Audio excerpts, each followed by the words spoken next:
So look at that. The Yankees actually took 2 of 3 games of an initially 4-game series against the Boston Red Sox, but they played much cleaner, much smarter, much more balanced baseball these last couple of games, and they played like the Red Sox while playing against the Red Sox, if that makes sense.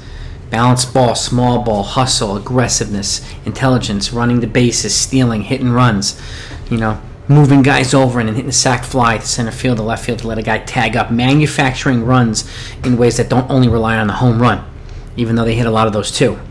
And it's more indicative of the baseball that I think the Yankees would be better off playing. And it's no coincidence either that a bunch of the starters are out right now, obviously, and a bunch of their kids they've called up have been playing. And it's actually nice to see them get a consistent stretch of playing time. Unfortunately, these circumstances are the reason why. But that said, they're producing, and it's a much more energetic team, and it has a more of a pulse. And they're stealing bases, like Greg Allen's doing things, and unfortunately, Tim LeCastro's out now with an ACL tear. As he wasn't one of the kids they called up. They traded for him, but Chris Gittens is producing. Trey Amburgey, I think he cramped up a little. He had to pull up today to get out of the game because of cramping his hamstring or something. But he's been contributing as well. Ho-Jun Park, he only had 1 chance to play, but I think he'll play a little bit more often now. And the kids, the kid Ryan Lamar, they called him today, called him up, recalled him, and he hit a 2-run home run today, his first home run with the Yankees.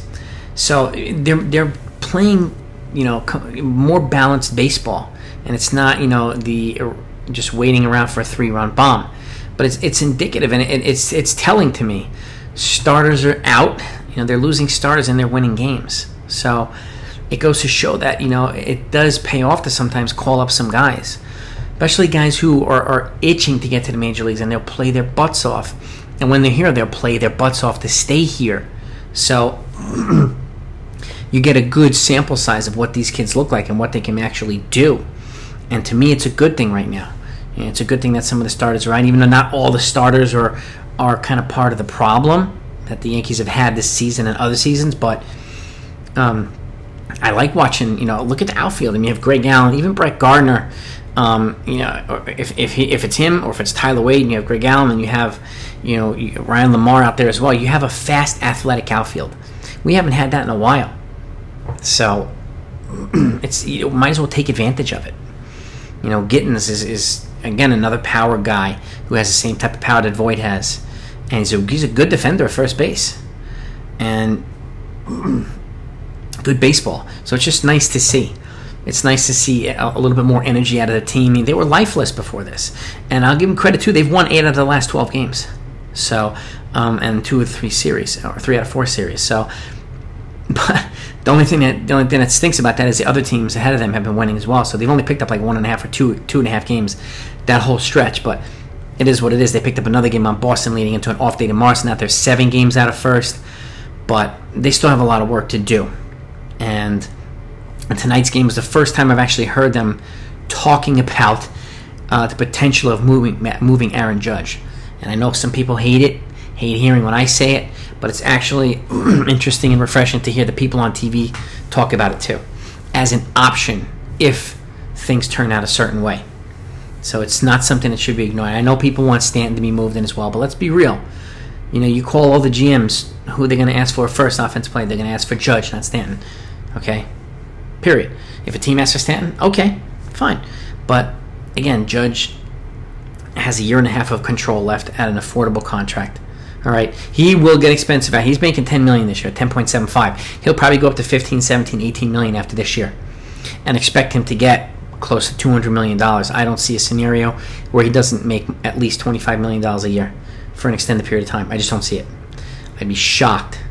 And who's going to give it to him? Who knows? I know a lot of folks want him to stay with the Yankees, but this is also an opportunity for the Yankees, if they decide to move him, to get a lot back. And the time to do it is now, not the offseason. Don't make the same mistake the Mets did, okay, or the Indians did, with Francisco Lindor, okay? They got a junior varsity package for him because they waited too long to trade him. And even though they moved him and Carlos Carrasco, they got a junior varsity package for them. They could have moved them half a season prior, a year prior, and got a ransom. ransom. That's when you do it. You sell high on a guy who who's going to be ridiculously expensive. And if somebody's willing to overpay, you take advantage of it. Okay, they have other power guys. I mean, this is what I'm saying, though. They're winning more games with less power output. And even though Torres hit a home run today and Odor hit another home run, and Odor's got 10 now with the Yankees, I wouldn't sleep on Odor. Okay, batting average is low, but he has a lot of clutch hits with the Yankees. So, and again, they're paying about 12 cents a year for him. So, you keep him around until you have a clear upgrade. And I don't see Joey Gallo as a clear upgrade, honestly. More strikeouts, he's going to cost more, and he's going to cost a lot of prospects. And again, it just doesn't make sense to me. And even though they play different positions, it doesn't make sense to me. So, but speaking of the game tonight, Jameson Taillon still pitching really, really well. He's on a good stretch now. 5 1/3 innings, scoreless ball. He left with a couple guys on, but Chad Green came in and cleaned it up and went through the 7th as well. And he left with a scoreless outing. And he's been really, really solid now. He might be, after a second Tommy John, it's taking a little bit longer for him to come around. But he's also changed his mechanics, and he's done a lot of things. So it's taken him a while to adjust. But it looks like he might be turning a corner, and you can see it. He's more confident. He's throwing better stuff, better fastball, better location, better off-speed stuff. So he's much better than he was a month ago and 2 months ago. So could be a sign of things to come. I hope it is. And he's got he's under team control after next year too. So the Yankees have him for 2022 as well. So, but again, producing runs. Who else we got here? Greg Allen, bases loaded. He had a base hit. Chris Gittens, bases loaded walk. Okay. Gleyber Torres, a bases loaded walk. They're showing more patience today as well. So, and these are good signs. They really, really are. Some good defensive plays in the outfield. I said the clutch home run by Odor, and better fielding. And again, better utilizing different ways of producing runs. And this is what the better teams do. Even though the Blue Jays are just as right-handed, if not more right-handed than the Yankees are, they are relentless. They hit opposite field. They do everything. Okay, and they do not let balls go past them down the middle. The Yankees do that far too often. They are a much more relentless lineup, meaning they have higher odds of getting on base or producing runs than the Yankees do because they're swinging in more pitches inside the zone instead of outside the zone. And a lot of the Yankees still do that. But it's good to see patience being displayed. And again, I don't always like doing videos where I criticize and critique the Yankees. I like doing videos like this where I point out good stuff too, and I always point out good stuff. But it's important to point out the not so good stuff well, because I want to keep this in, on planet Earth here in reality. I'm not going to just do these videos to tell people what I think they want to hear. Okay, that's not going to help. Okay, I don't see the point in that. I want the team to be better, just like you do, and just like everybody else does. So, and I love the Yankees more than I hate other teams. So, and that's the bottom line. But again, great, a good game and a good series by the Yankees. I mean, good pitching by Gerrit Cole, really good pitching, and by Jameson Taillon, fantastic. I mean, and Jordan Montgomery, 6 innings, a 3-run ball. I would take that every time out. If the Yankees could give the guy a little bit more run support, that would be nice. And the Yankees would give Cole a little bit more run support on a more frequent basis, or instead of having him to pitch into the 6th inning to then start scoring runs, give the guy a lead in the start. Even Montgomery, let's give him a lead early on. Let him hold on. Let him just get more comfortable instead of pitching on edge, even though that can help sometimes too. But that said, all in all, good game. And if you haven't heard, the fan yesterday who threw the ball and hit Alex Verdugo has been banned from Yankee Stadium forever, and as well as Major League Baseball has banned him from all 29 other stadiums. So he is banned forever from attending a Major League Baseball game. So good for them.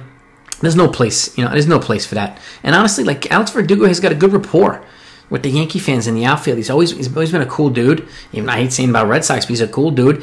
And again, he appreciates the love he gets from them. He interacts with them, so it's pretty cool to see that. And for somebody to do that to him, it's not right. And I'll defend anybody who gets hit like that when it's uncalled for. So, I'm glad he's okay.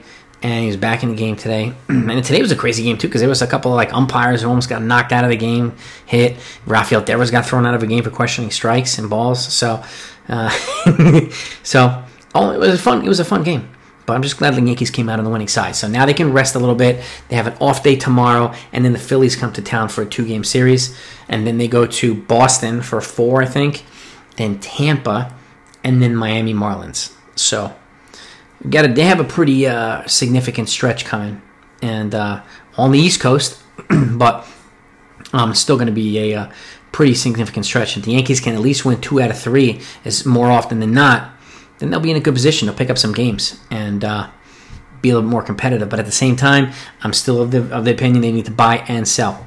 And again, you can do that. You can do that. If you sell, okay, it puts you in a position in terms of assets to buy. It also clears payroll for you to eventually buy when something or someone becomes available. So they complement each other. I don't, you know, they don't have to do all of one, they never do all of one or the other anyway. There's no way in the world they're going to trade Gerrit Cole. And I never brought it up, and I know some people have been bringing it up lately. Forget it. You build around an ace. And as much as I like Aaron Judge, he's easier to replace on this team than Gerrit Cole is. Okay? There's no doubt about that. None. Zero.